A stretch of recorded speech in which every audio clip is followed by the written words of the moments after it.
friend, welcome back to my YouTube channel. If you are new here, my name is Beth and welcome to my kitchen. Today we are going to be doing another cozy baking marathon, but today I'm going to be making all of my tried and true classic Christmas recipes. We are going to be building my holiday cookie boxes together, and let me tell you, there are recipes in these cookie boxes, some that are my own, some that I found over the years, and my friends and family look forward to receiving these cookie boxes every single year. After we bake our holiday cookies, we are going to be ending things off with some ooey gooey Christmas morning cinnamon buns. It is a recipe that you have to try, and so if you are ready to get baking, let's get started.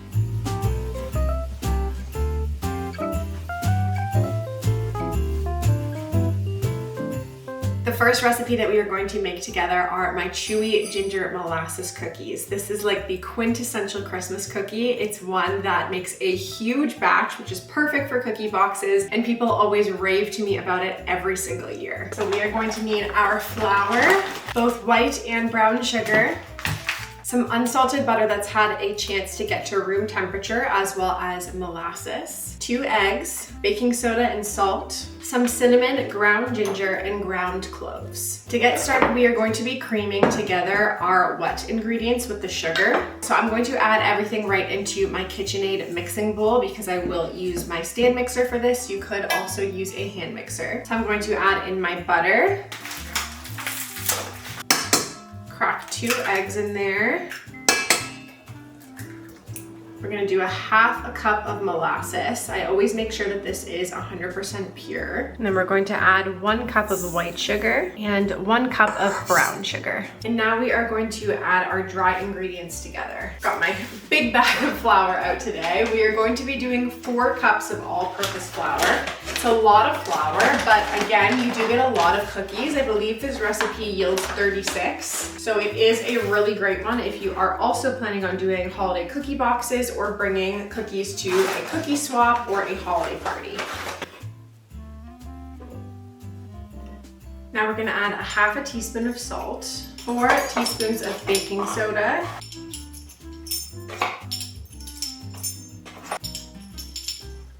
two teaspoons of ground cinnamon, 1 teaspoon of ground ginger, and finally a half a teaspoon of cloves. Ground cloves are really important here. I find that they just make this recipe so rich and so full of flavor. We are going to give that a stir. And now we are going to add the dry ingredients in with the wet ingredients here and just mix them together on a low speed until there are no more streaks in the dough.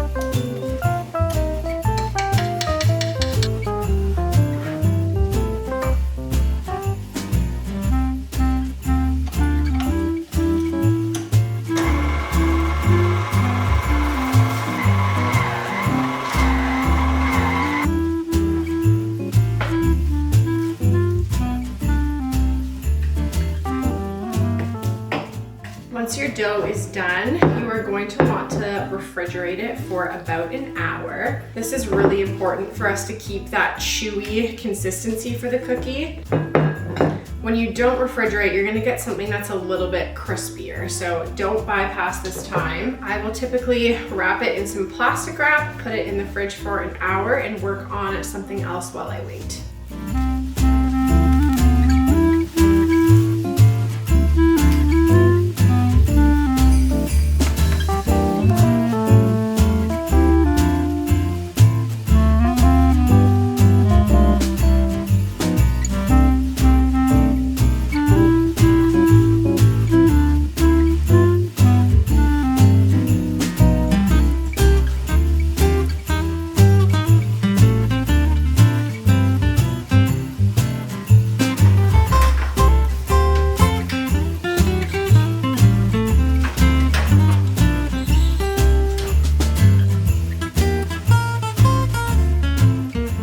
Do a little ginger molasses cookie taste test.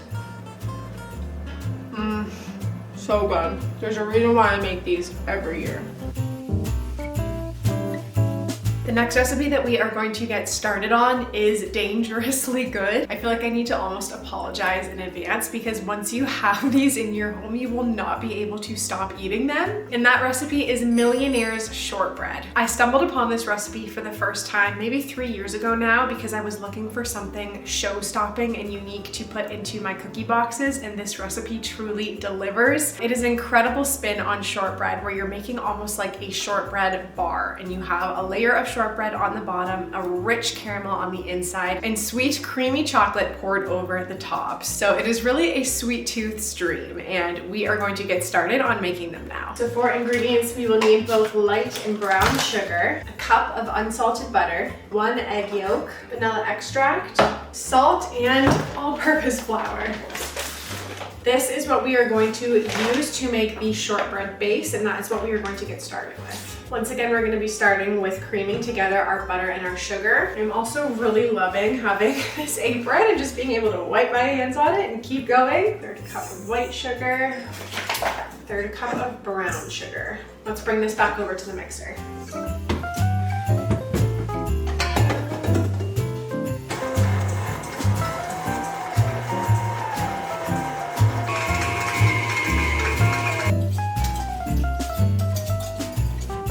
For this recipe, we need an egg yolk, not a whole egg. I used to be intimidated by this, but I found that it is pretty easy if you just set a bowl underneath. And then what I do is just kind of do a passing back of the egg yolk between the shells to allow some of the egg white to drip down without actually losing the yolk itself. Okay, so at this point, the egg yolk is fully separated. I don't know if you can see that in there. Oh, we're losing some. So I'm gonna pop that into the mixer. And you can see here that it's just the egg white in this bowl. Next thing we need in here is 3/4 a teaspoon of vanilla extract. I am using pure, but artificial would work just fine.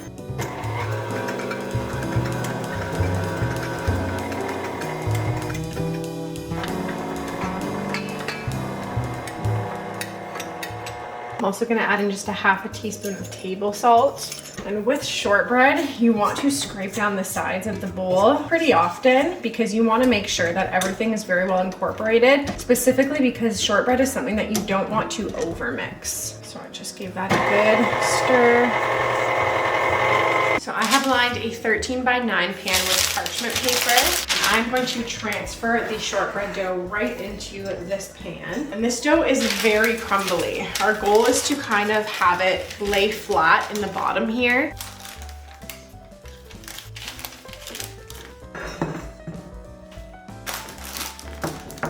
You want to get that layer to be pretty uniform all the way across if you can.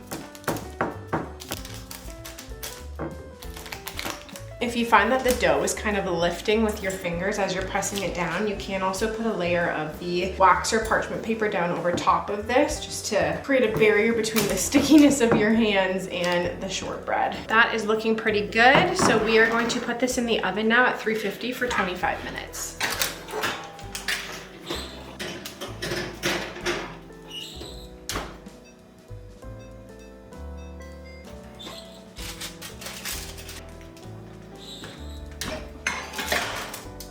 My shortbread layer is out. It is looking golden brown, and while that is cooling, I'm going to get started on the caramel layer. Making caramel is actually so much easier than you think. I'm going to do that in the saucepan now with 14 tablespoons of butter. For the Canadians, it's a little bit less than 1/2 cup. And I'm gonna add 2 14-ounce cans of condensed milk. This stuff is so thick, so you have to give it a good scoop. And we are going to do a cup of light brown sugar, 1/3 a cup of light corn syrup. I'm just gonna add a little pinch of salt. With making caramel, we are playing the low and slow game here. So I have my heat set up to like medium low right now. You're gonna wanna stir this pretty consistently, and when it starts to get to the stage that it's like bubbling, you're gonna wanna stir it pretty constantly, but it takes about 15 minutes for this to be ready to go. Okay, so don't make the same mistake I did, but I walked away for too long and some of the brown sugar kind of burnt to the edges of the first pot that I use. You can see it in here. I just wasn't stirring it constantly at the start and it started to heat up really quickly. So make sure that you are keeping an eye on this. This is still gonna be good, it's still gonna be usable, but it doesn't look as pretty in appearance as it would if I was more on top of it in the first pan. It's starting to bubble now, and you can see we're starting to get that thick caramel consistency. Okay, now that we've got our finished caramel, we're gonna pour that over the top of our shortbread.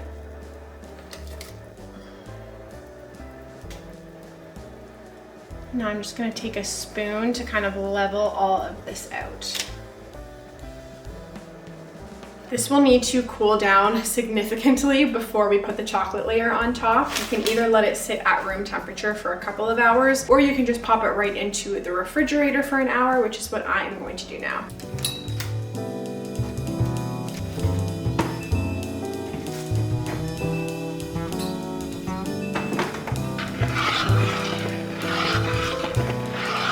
Because these bars are so sweet, I like to put a little bit of flaky sea salt on top. I find that the saltiness just adds a nice, unique flavor profile to it. While the chocolate is setting and the salt is setting into the chocolate, I'm gonna pop this into the fridge. You're going to want to wait at least 30 minutes before cutting and serving these, but I often like to leave these bars in the fridge once I've cut them because they are so good when they're cold.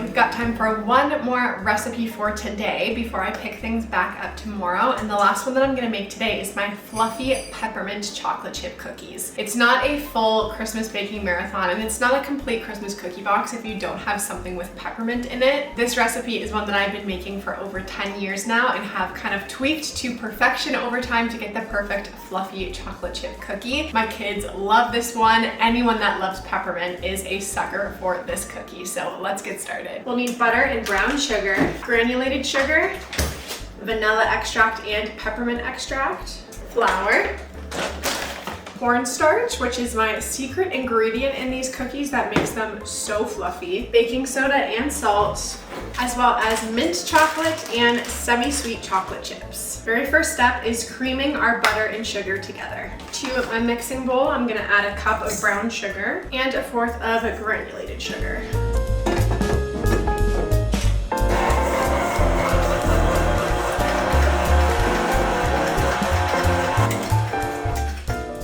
Next, we're gonna add our egg, 2 teaspoons of vanilla extract, and 1 teaspoon of peppermint extract.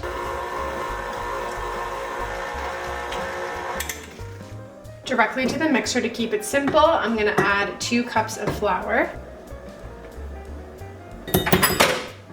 2 teaspoons of cornstarch, a very important ingredient, a teaspoon of baking soda, and a half a teaspoon of salt.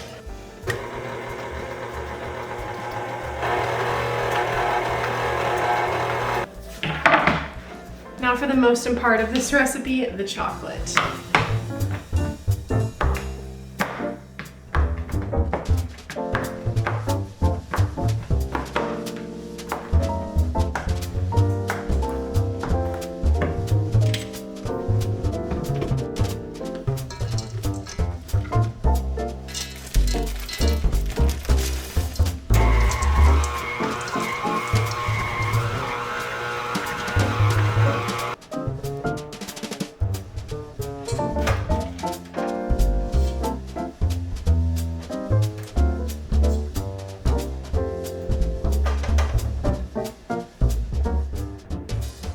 note on my peppermint cookies is that because of the cornstarch, they are going to look very fluffy in the oven after you bake them for like 10 to 11 minutes. I usually do around 10 minutes. You're going to feel like you need to keep baking them because they're gonna look so fluffy, but do not overbake. Just take them out when the bottom kind of edge is starting to get golden brown. You want it to stay light and fluffy. And when you take it out and let it cool, it's also going to cook a little bit longer while it's sitting and resting. So fight the urge to let them overbake. It is so worth it to get that fluffy texture.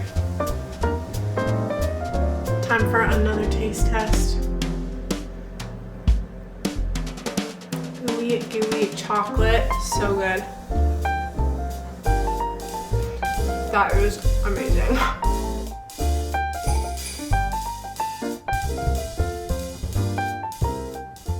Next up, we are making our Christmas morning cinnamon buns, and this is a recipe that I have been using for years. Fun fact, cinnamon buns are my all-time favorite dessert. I have always loved Cinnabon, but honestly, this recipe tops it by far. I've made it countless times, and it's truly the easiest way to make homemade cinnamon buns, so you do not need to be intimidated. A quick note is that I use Fleischmann's quick rised yeast, and that cuts the rising times in half. So instead of needing to do a full hour rise for the first and for the second, I only do about 30 minutes for each, and I use a stand mixer, which makes the entire process so much easier. To begin with our dough, we are going to get started by warming 1 cup of milk in either the microwave for about 45 to 60 seconds or on the stovetop if you would prefer. With the milk, you want it to be warm but not hot, around 105 degrees Fahrenheit. And once you get that milk to the right temperature, we're going to pour it into the bowl of the stand mixer and add 1 tablespoon of sugar and 1 tablespoon of yeast. Give that a quick stir, let it proof for about 5 minutes until it gets kind of foamy in its consistency. Once that's ready, we can add the rest of the ingredients directly to the bowl of the stand mixer. So we're going to add in 1/2 cup of sugar, 1/4 cup of softened butter, 2 eggs, and 1 teaspoon of vanilla extract. It is a game changer if you have a dough hook attachment for your stand mixer, and I do happen to have one of those, so I put that on and let the KitchenAid do its work here. Once it has been mixed together, I will add in the dry ingredients. So we're going to do 4 cups of all-purpose flour, 1 teaspoon of salt, and 2 teaspoons of cinnamon. Start by mixing that on low and then increase to high once it starts to come together a little bit more. I let it knead until the dough starts to look like it's kind of turning into a smooth ball. You want it to be soft, slightly tacky, but not overly sticky. And if you find that your dough is sticking to the bowl too much, you can add 1 tablespoon of flour at a time until it pulls away a little bit more. Once that's done, I turn the dough out onto a lightly floured surface, and I will knead it for about 3 to 5 minutes until it's smooth and elastic. Then I will shape it into a ball. I'll grease a large bowl and place the dough inside. Cover that with a warm, damp towel and let it rise. Depending on your yeast, this could be anywhere from 30 minutes to an hour, but again, because I've used the quick rise, I only need to let it sit for about 30 minutes. While the dough is rising, I get started on my filling for the cinnamon buns, and for this, I am combining 1/2 cup of softened butter, 1 cup of brown sugar, and 2 tablespoons of cinnamon. You want to mix that together until it's completely smooth. It becomes kind of like a spreadable substance. You can also just melt the butter and kind of pour that over and then have the cinnamon and sugar go directly on top of the melted butter. I find that method to be a little bit messier, so it's my preference to mix everything together first and then spread, but there are a number of different ways that you could do this as long as you're getting all of those good ingredients on there. Once the dough has risen, I will lightly flour my work surface and gently press the air out before I shape the dough into a rectangle. I will get this as close to a rectangle as I can. Oftentimes it looks a little bit more like an oval, but I'm just shooting for the shape of a rectangle and about 1/4 inch thick. Once I have that flat, I will spread the filling out over across the dough. I'll typically just do this with a spoon or with my hands, and once I have it all across, I will roll it up tightly into a log. Now, this is where I decided to do something a little bit different. I typically, once I roll it into a log, will just use a sharp knife to cut my rolls, but I have seen many great things about the floss method. And so I tried that on this day, and let me tell you, it worked amazingly well. Make sure you look for a mint-free floss, something that has no flavor, it's uncoated. What you're gonna do with the floss is kind of wiggle it under the log, and then you're gonna take both ends and pull across at the top here so that you're slicing it just using the string. The rolls will come out perfectly every single time with this method. You're not having the filling kind of spilling out or getting rough, jagged cuts on your rolls. They come out perfectly every time. I was so surprised. I will be doing this every single time moving forward. But once you get each of your rolls, I typically will take a 9x13 baking dish, and you can either put parchment paper down, you could also just grease it, which is what I do with butter, and place the rolls inside in a couple of rows, typically 4 rows of 3. I had a little bit less than 12 rolls on this day. I ended up getting 10 of them, but once you have them in your dish, you're going to cover that again and let them rise until they look puffy. That for me was 30 additional minutes because of the quick rise yeast. For the cook time on these, you're going to want to do somewhere between 20 to 25 minutes at 350.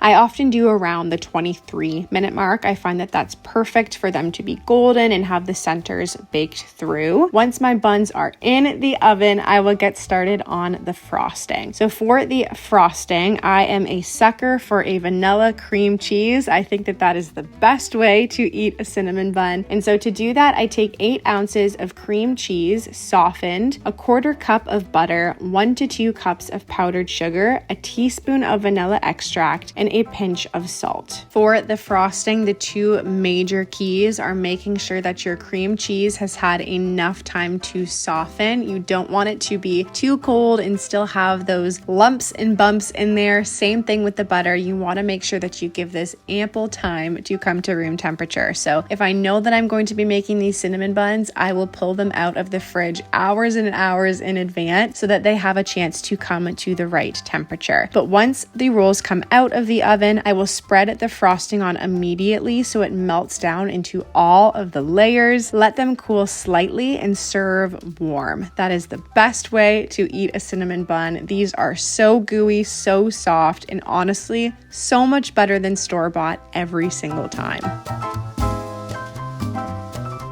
We are getting ready over here to make our final recipe of this Christmas baking marathon, and that is classic gingerbread cookies. These are going to be super soft gingerbread men that I'm going to make together with the kids today. We're also going to be doing a homemade icing and decorating these cookies together. So this is a super fun and family-friendly recipe if you are looking for something to do with your kids this Christmas season. Butter. Butter. We gotta get some butter. It's got butter. Okay, we're also gonna need some dark brown sugar. Dark brown sugar.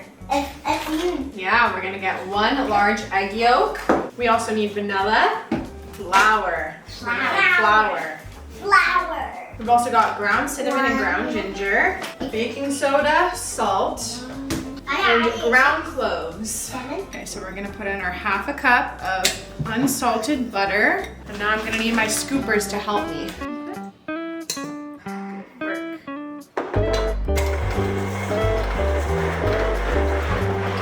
We're gonna add in 1/3 cup of molasses. So we can crack it on the side. So this is how you keep the yolk and not the rest. You see how the white is going down? So I've got 1 egg yolk in here, and now I'm also gonna add a teaspoon of vanilla.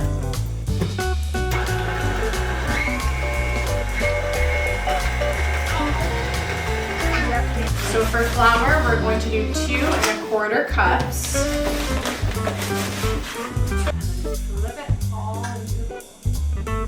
Fabulous. Perfect. 2 tiny 1/4 cups. 1 cinnamon to be pour in. Those are cinnamon. We have our cinnamon. Now we need 2 teaspoons of ground ginger. This is really important because this is what's gonna make it taste like a gingerbread man. 1/4 teaspoon of ground cloves. That is a very, very tiny baby amount. A little shimmy and shake in here. Yeah. Just go slow. Now now we are going to gradually add these dry ingredients in with the wet ingredients. And just pause to mix together in between.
Well, you guys, that is a wrap on my 2025 Christmas baking marathon. I hope that you enjoyed spending this time together in my kitchen and baking some cozy Christmas recipes together. As a reminder, I will be putting the links to all of these recipes down in the description box. You can find everything down there. Test out these recipes in your kitchen this Christmas. I can't wait to hear which ones you guys try and love. If you enjoyed this video, I would love for you to give it a thumbs up before you head out today. Also consider subscribing to my channel if you want to see more content like this pop up on your feed. I appreciate it so much every time I get a new subscriber, so thank you guys for doing that. But until my next video, happy baking. I hope that you are all having the best start to the Christmas season. I love you guys, I am praying for you guys, and I will see you soon. Bye!